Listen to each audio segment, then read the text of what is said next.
permitting, anyone has to leave, that's certainly fine. I understand that. So thank you for coming, and I will address the issues of why I'm here.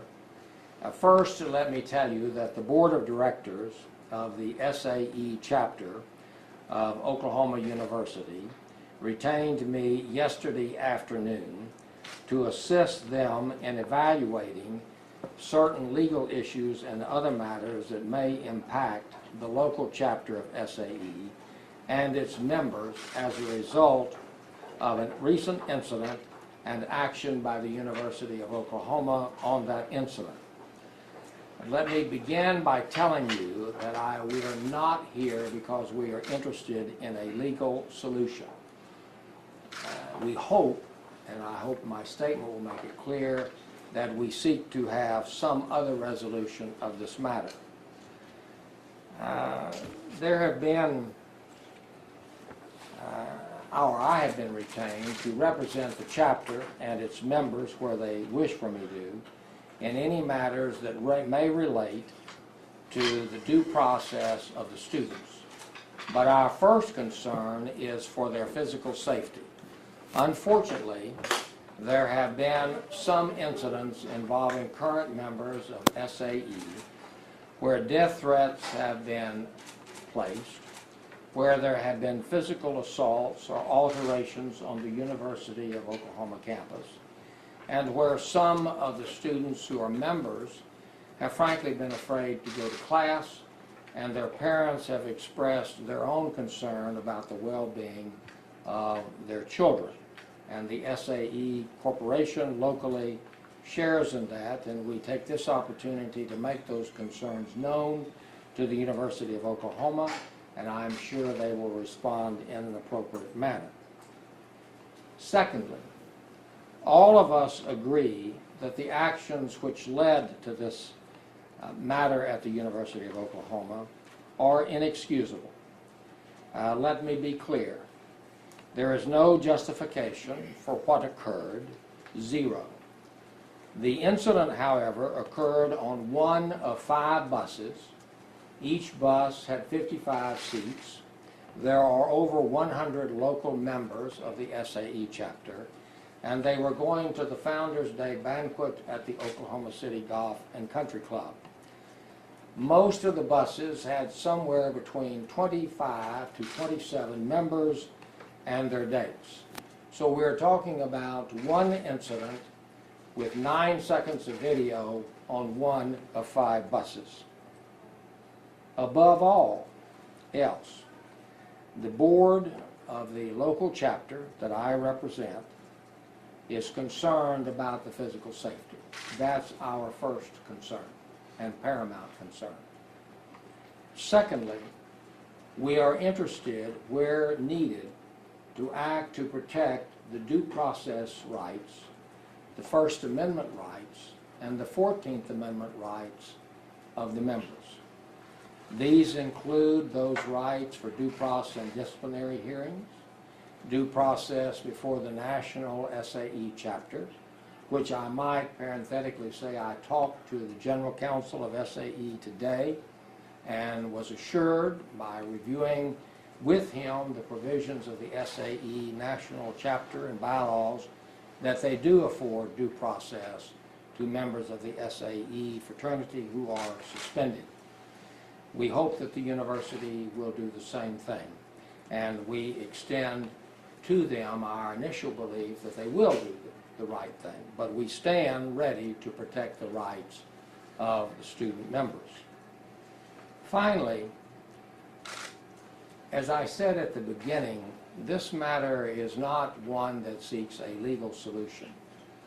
We seek to invite the university and its leadership, President Boren and his designated representatives, and where appropriate, we consider it a good idea to invite representatives of the American Civil Liberties Union in Oklahoma and the state and perhaps Oklahoma City chapters of the NAACP. We believe that working together in a positive manner, we can find a solution that is acceptable to everyone to make this a teachable moment and an educational moment for what is seriously a flawed incident. And we will seek to accomplish that. It was President Boren himself who said in a recent case that the University of Oklahoma believes every student deserves a second chance. We certainly think that's true for the members of the SAE House and perhaps even for the members that are involved in this unfortunate confrontation with the university and the basic values of SAE. Having said that, however, the SAE House at the University of Oklahoma, and in fact the entire Greek system that exists at OU, has time and time again, over multiple decades, almost from the end of the first decade at the University of Oklahoma, been a part of the OU community and contributed to the development of the university and the development of members, both men and women, in the Greek system.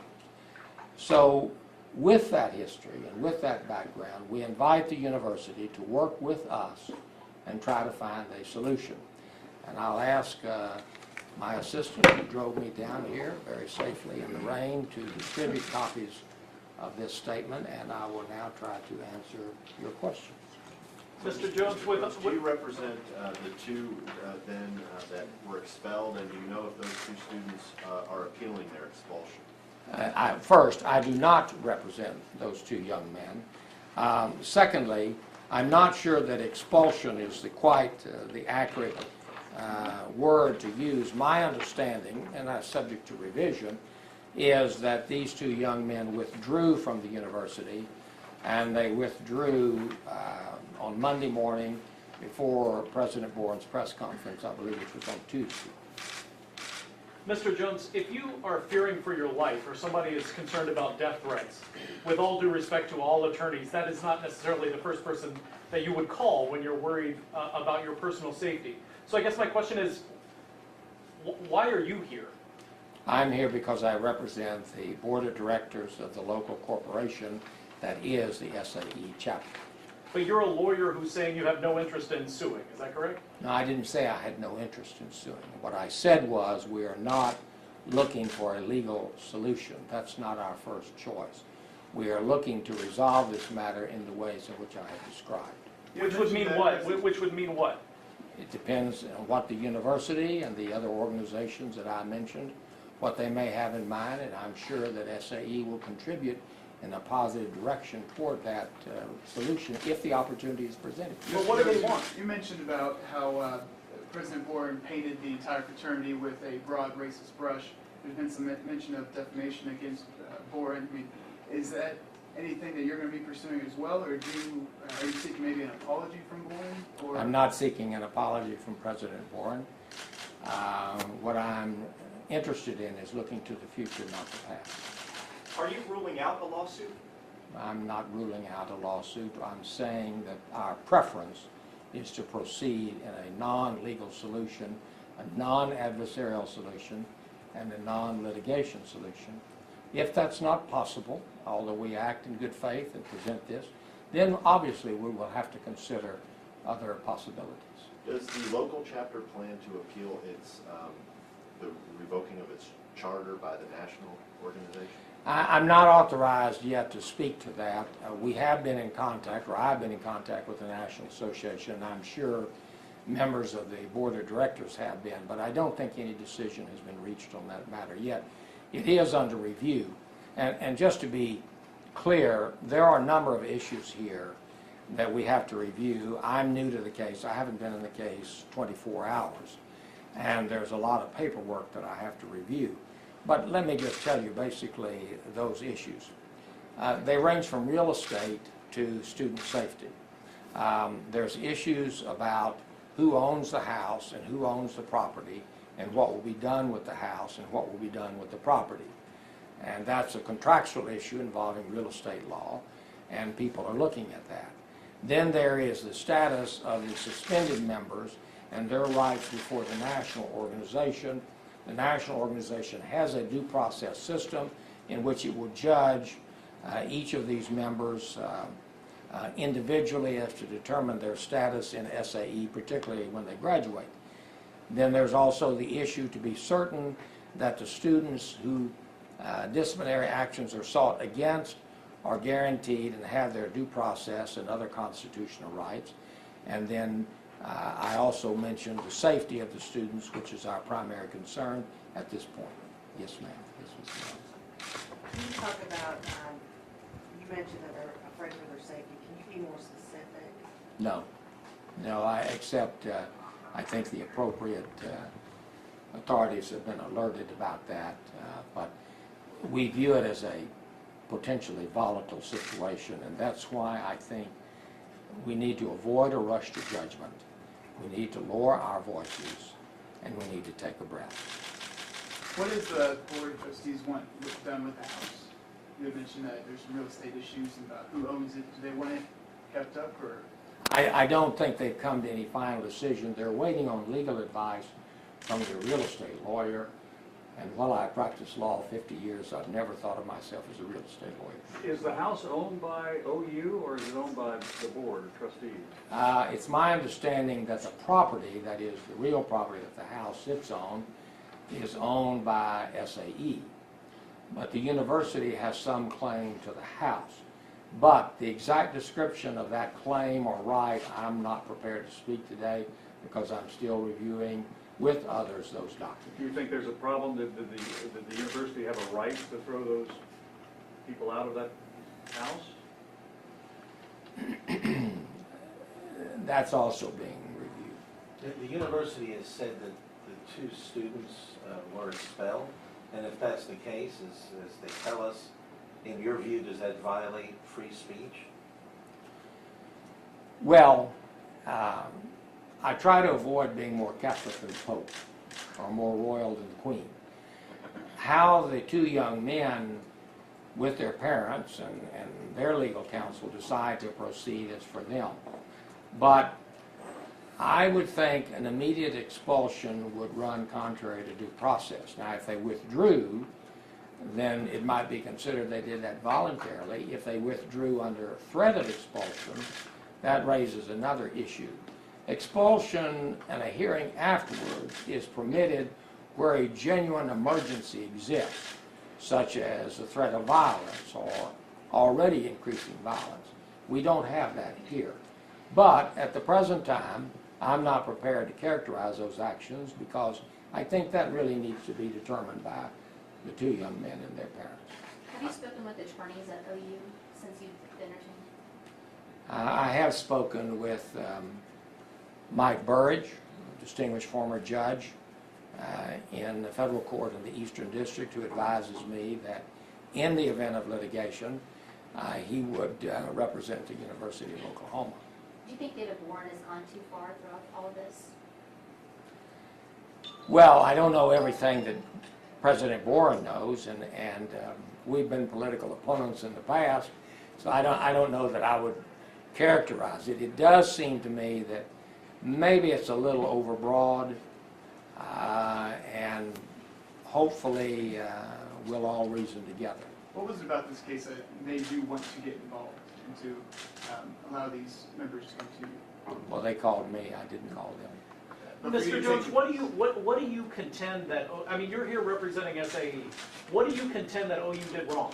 Excuse me just a minute, I think you had a question I hadn't answered. What was your question? I mean, yes, they called you, but for you to say, yes, I do want to help you, what was it about the case that made you want to? Well, I saw it as a First Amendment case. I thought that the fraternity needed assistance, and I knew some of the board members who called me. And SAE has a distinguished history at OU, and the people that called me, certainly I knew as responsible leaders in the political, business, and governmental organizations of Oklahoma. I knew that Coach Switzer, who had spoken out about SAE, was an honorary member.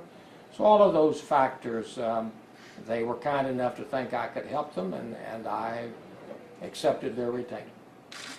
I'm sorry. No, I guess my question is pretty simple, I think. What do you think they did wrong? OU. I think there was a premature rush to judgment.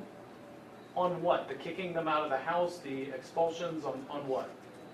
Well, I think all of those, plus perhaps more, the use of racial epithets, either directly or indirectly, the painting of members of a fraternity as, by implication, with a tar brush as bigots or racist. I think, while I understand anger, I sometimes am called in to handle the consequences of anger that perhaps has gone out of control. I think it would have been better to have taken a more measured response. I'm not offering that as criticism. I'm offering that simply. We have a judge in Garfield County, Dennis Laddick, who once told a client of mine when he appeared before him, who was 19, he said, every 19-year-old male is entitled to 5 minutes of foolishness. You've had yours. I don't expect to see you again. I think that might, in these circumstances, have been a good guideline. Yes, sir. Can you describe how the members feel they've been treated through all this? I think most of the members are still in the state of shock. And do you have a time frame for when you would like to have this resolved? Well, obviously, we would like to see it resolved before the end of the semester. Have you been given any indication from university officials that further expulsions may be imminent of any other members? I've not been given any indication of that. However, President Boren has indicated that there are investigations and that other students may face discipline or accusations that would lead to discipline charges. But to my knowledge, no one else has been singled out yet as falling under that. I understand the university is still conducting interviews, trying to talk to as many students as on the buses as possible. Mr. Jones, isn't your beef really not with OU, but with the brothers of SAE, the national chapter, who said they kicked them off campus, they decommissioned them as a chapter, and when your own brothers aren't standing with you, what expectation do you have that the university should? Well, I don't have a beef with anyone. I have an expectation that everyone will be reasonable, fair, and will reach the appropriate discipline in this case, if that's appropriate. Sir, Yes, ma'am. I imagine you've looked at the university guidelines for disciplining students. Are they out of line with the university guidelines? Have you read through any of that yet?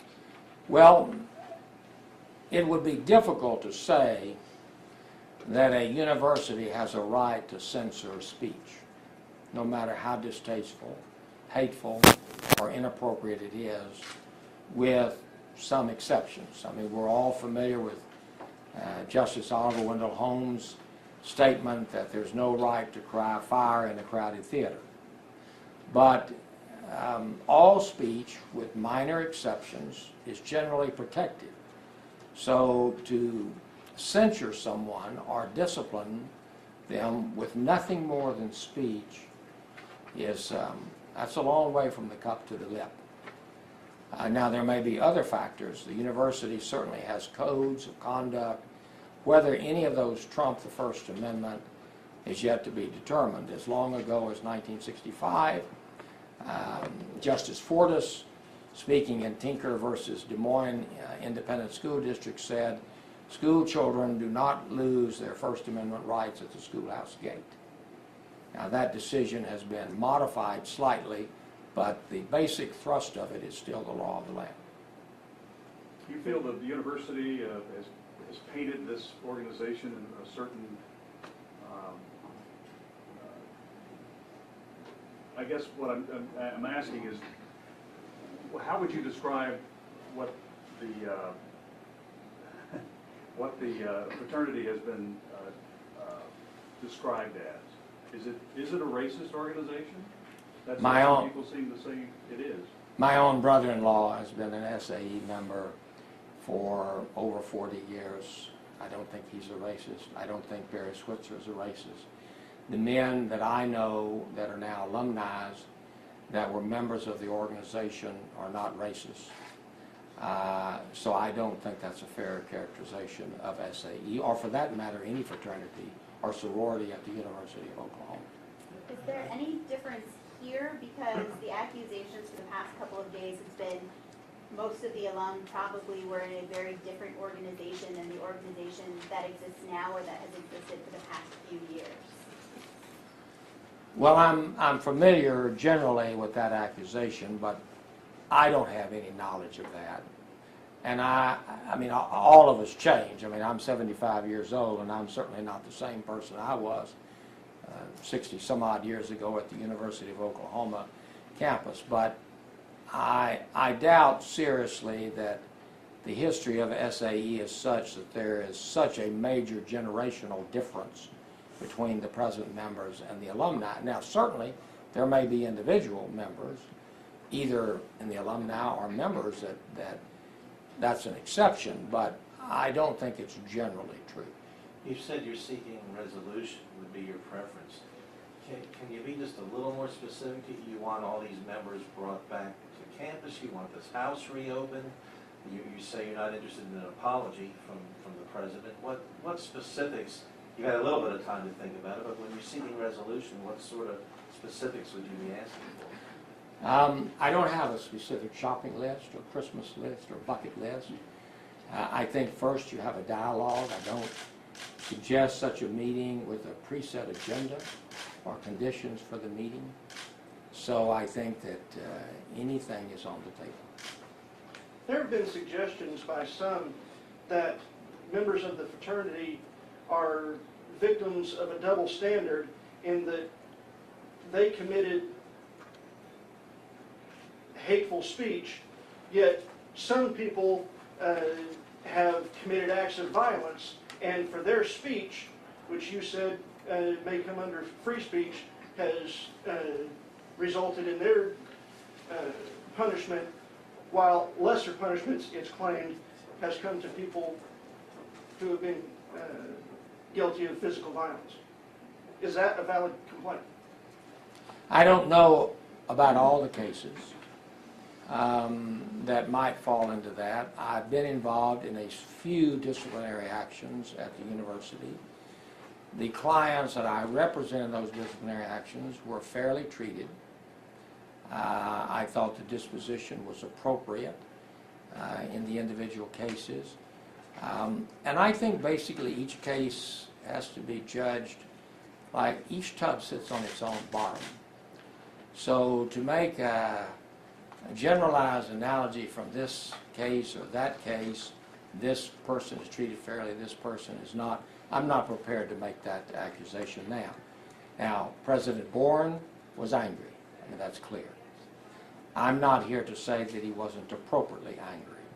He has to judge the facts and the evidence brought before him, and he has to act sometimes quickly, sometimes decisively, to protect the legitimate interests of the university. I found him to be a fair man, and I think in this case, if we apply ourselves, we can reach a solution.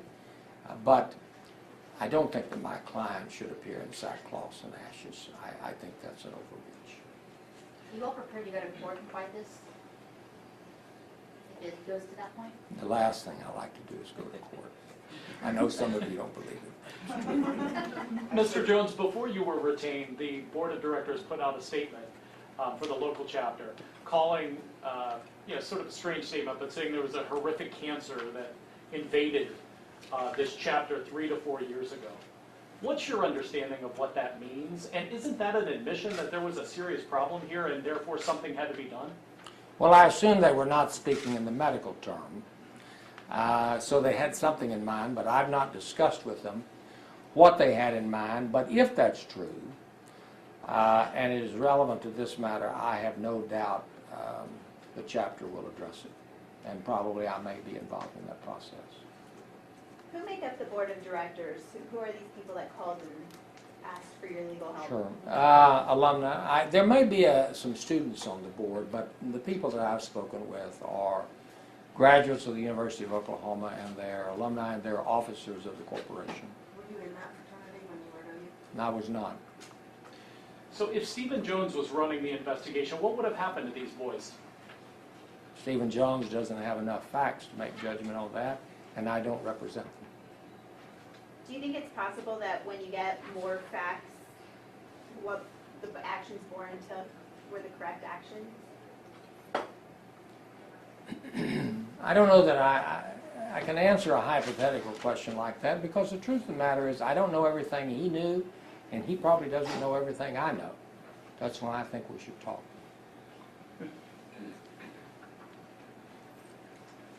Well, again, thank you all for coming, and a couple of other things. Some of you have asked for individual interviews, either today or tomorrow or over the weekend, and I regret we cannot do that. We've made the decision, the board made the decision, I concur with that decision, that we would appear here today through me, and that I would make a statement in the name of the corporation, and that I would try to answer your questions.